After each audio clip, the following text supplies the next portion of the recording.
2 years ago, I left my software engineering 9-to-5 job to pursue entrepreneurship. And in this video, I want to explain what were my thoughts at the time that made me pursue this decision. And I'll also mention what I would do actually different right now if I would have to quit my job again, and what would I actually do before quitting my job. So let's get started with those 7 realizations that I had. The first one is that I don't have any stakes. It was 2 years ago, meaning I was 20 years old when I made this decision. I had no mortgage, I had no kids, I had no wife. I had no girlfriend, I even didn't have any friends. I had pretty much nothing to lose except for connections with my family. And it may not be the case for you because you may not leave the country, but my plan was to leave the country and this is what I did. And this is the beauty of the things that you can do when you are pretty young, when you don't have a family, when you don't have to take any risks basically. And if you will not have any income for like 2 or 3 or more years, it's not going to be a problem for you because it's just yourself and you don't have many expenses that rely on you and your income. And it was the case for me, but unfortunately it's not the case for some of the founders these days who are starting their companies and they're like 25, 30 and even older, so they already have those responsibilities that they should take with them, and it definitely feels more uncomfortable for them, and they can't let themselves to have low expenses because they have kids they have to take care of, wife and other stuff. And basically I realized for myself that I don't have those, so I'm allowed basically to go and explore the world, explore different opportunities while I'm still not too old. So this is what I did, and I would recommend you to consider this opportunity as well, since you don't have much to lose, especially if you made some money from your software engineering job already and you have those savings that you can live off. And the second thing that actually is relevant to having those savings is I didn't want to live a slow millionaire mode. Sorry, to take millionaire slow lane, because there is a book Millionaire fast lane that I read and I pretty much enjoyed this book. So the idea is that you can become a millionaire like in 10 years if you're really putting the effort during those 10 years and not pursuing the normal path. So this is what I decided for myself to do. Previously, I actually planned to work for 30 plus years to actually save money, put them into my retirement plan, and then when I'll be like 50, 40, then I will retire and will be living without income basically, using just my savings. I was watching lots of YouTube videos on how to save properly, what is a good net worth for each age category, but unfortunately all of those guys who teach this stuff, this is not how they made money themselves. They made those money by earning more in the beginning. But even if they save 90% of their income, they still may have tens of thousands of dollars per month to live off, because their income is much higher than their average viewer's income. And this is the case with software engineers as well. Even while we may think that our income is higher, there is much more possibilities in your entrepreneurial journey. And you can just pretty much work hard for 5 to 10 years and make the amount of money that will allow you to not work for the rest of your life, if that's what you want to do. So this is why I was saving those money for my retirement, but then I realized that I don't want to wait until this retirement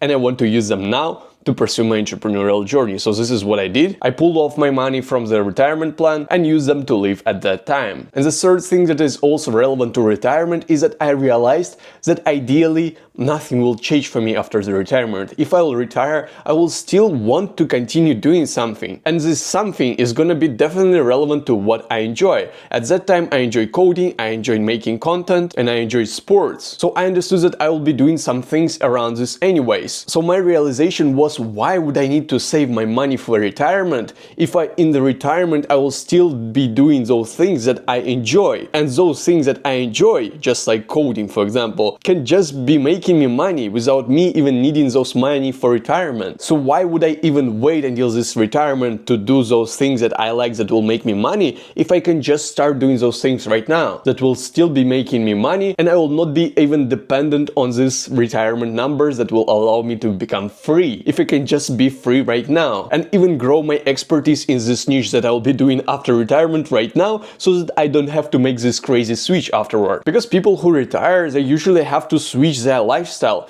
And this switch, in my opinion, I'm not sure, I didn't talk to many retired people, but I think that it's uncomfortable. I think it really changes your life and work flow, so why would I even do that? Why would I potentially give myself some uncomfort afterwards when I will be doing this switch if I can do the switch right now. Retirement is pretty much made for the purpose of feeling better afterwards, but it's considered to be made financially. But I want to do it both financially and mentally. So I think it's like the best option to do this by starting to pursue the things that I enjoy right now. And if you also want the jobs that you will be enjoying and will be doing even after the retirement, feel free to connect with me on LinkedIn, because this is what I'm helping software engineers and tech founders to do, to build and scale businesses that you will be always enjoying to work in, with the potential of making much more than you can be making as a software engineer. Connect with me on LinkedIn, link in the description. And the fourth thing that I realized for myself is that I want to have the following when I will be retired. Because I noticed that my grandmas who are already retired, their life is pretty boring. I'm not sure if it was not boring before when they were working, but I'm pretty sure it was before pretty boring, and afterwards it's still pretty boring. And the thing that I realized for myself that I would really love to do is I would love to have the audience that I can chat with, that I can share my ideas with. I could go just live stream and just go throughout my day and have those people that I can communicate with. The number one thing is that I realized that it will give me some mental enjoyment, excitement. I'll be feeling happier throughout my day once I have those people watching me and I can share ideas that they enjoy. And the second benefit is that it can also give me some materialistic things. It can give me money by me basically having those people who are enjoying my ideas and can also share their money with me in exchange for the values that I'm providing. But this is not the most important thing. The most important one is basically my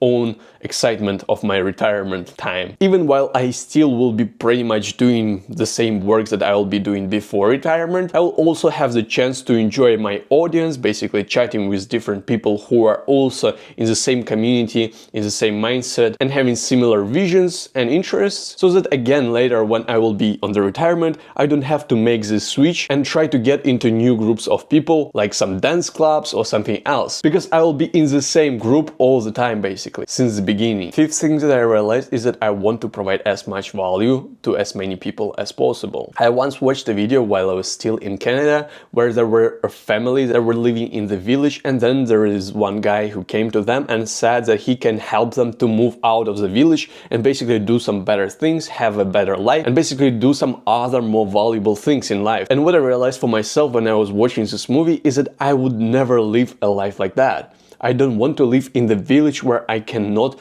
provide value to some other people. Basically, I don't want to live the life which is just for myself. I would feel worthless. I would just survive this life. I wouldn't provide anything to other people. I wouldn't change anyone's identity. I wouldn't be helpful in any way, and I don't want to live a life like that. And this is really cool because I also enjoy to make content, and content really helps with that. So I realized for myself that I shouldn't be a software engineer, especially since when you're a software engineer, you can't really see the values that you're providing. But when you're creating content and you're actually chatting with those people, with your audience, you can definitely see the difference. A quick spoiler is that after working as a software engineer for 3 years, in 8 months of making just YouTube content, I already affected pretty many lives of those people who were watching me. I went to China and I showed how it is to live in China, and people also wanted to go and live to China, and because of my content, they went there. So I really changed someone's life already, and I don't plan to stop. And even those changes are pretty huge, I know that I can provide even more value to other people who are even more in need for this value. Just like software engineers who are in need to pursue their entrepreneurial journey and not enjoying what they're doing in their current 9-to-5. And the sixth thing that I also knew is that content is a huge leverage, because by doing something in 1 hour, for example, like coding some software, you'll provide just 1 hour of your value. But whenever you are doing something for 1 hour and you are making a content off of this, just like this video, maybe it's gonna be 10 minutes, but it can provide much more value to many more people in the world, I don't know how many, than you would provide while speaking to one person, for example. And in exchange for this value, much more people can also give you money or some other valuable resources that you may need, which is also a huge benefit of making content. While again, one of the biggest benefits is actually providing value itself. And the more value you provide, the better you will be paid for this value. And of course, with software engineering, you can also kind of do this. You can write the code and then millions of people are gonna use it. Definitely it works like this. But whenever you're writing this code that millions of people can use, and you will be still recording how you're writing this code and maybe explaining some of the things there, then you'll provide even more value than you could provide by just writing the code. Definitely by being just a software engineer, you're providing a lot of value, but by being a software engineer who is also recording content, you're providing much more value. And you can also see much better what kind of value you are providing, because with software you just made it and you kind of don't see the results. You can see some numbers on the screen of users, money, maybe some reviews, but this connection is still not as close as you can get when creating content. And this is what I get on LinkedIn as well, in the comments, and not just in the comments but in DMs, when people reach out to me, say to me that the content that I created resonated with them, that it was really helpful, and also asking me for an advice, which is also even more helpful for them. And I'm enjoying this, and I actually see who I am providing value to. And the seventh thing that I realized before quitting my job is that I want to try new things, and I always wanted to try new things. First of all, I wanted to go and travel. So this is why I went to China. I wanted to go somewhere to Asia. I realized that China is an option, so I went there. And this is when I started making content on YouTube about China. I made some money off of that. I got to 1,300 subscribers there in 8 months. But then I realized that I don't really enjoy traveling, or at least it feels like so right now. I didn't see a lot of purpose in actually traveling. I'm just going around the city, I'm looking at some things, and basically I don't feel anything like crazy about it. I feel maybe it's like about producer-consumer mindset, because I'm feeling like a consumer and I'm not really enjoying this feeling sometimes. Definitely I enjoy watching YouTube, but whenever I'm traveling, I don't feel like anything cool. But whenever I'm creating this video, I'm feeling awesome. Whenever I'm creating a new post, whenever I'm sharing some information on some of my calls that I have with clients, this is when I am really feeling awesome. And this feeling is much better than traveling. So this is what I realized for myself by just trying those new things. I dropped that YouTube back then because I realized that this is not what I'm enjoying. I tried different coding projects, I tried different YouTubes, I tried different niches. And this is how I came up with this. I realized that there's other software engineers who are also not aware of what exactly they want to do. And if I would have the information that I'm providing right now back in the days when I wanted to quit my software engineering job, I would do everything a little bit different. And I would not waste those years or months basically doing the wrong things. And this is where I really see my value and experiences to be useful. So this is what I'm trying to do with this channel, my LinkedIn, and overall my company. And even while the trip to China ended up being not the best idea, because now I'm in the United States, I'm not in China anymore, I still got a lot from this. So this is what I recommend you to do as well, to try out new things and actually find what you will be enjoying and what you want to stick your life to. And if this is what you want me to help you with, connect with me on LinkedIn. Let me know that you are coming from this video, and I'll be happy to chat with you about your idea for free, or your existing business idea if that's the case. And if you're currently considering leaving your 9-to-5, I really recommend you to check out this video first, because I explain what are the things that I would do myself before quitting 9-to-5 to actually make sure that I will feel good, not just financially, but mentally as well. Or you can check out my full story in the description of this video, where I'm explaining what I've done during those 2 years and what am I doing right now as well. Or connect with me on LinkedIn and we will chat directly. I will see you wherever you prefer to go.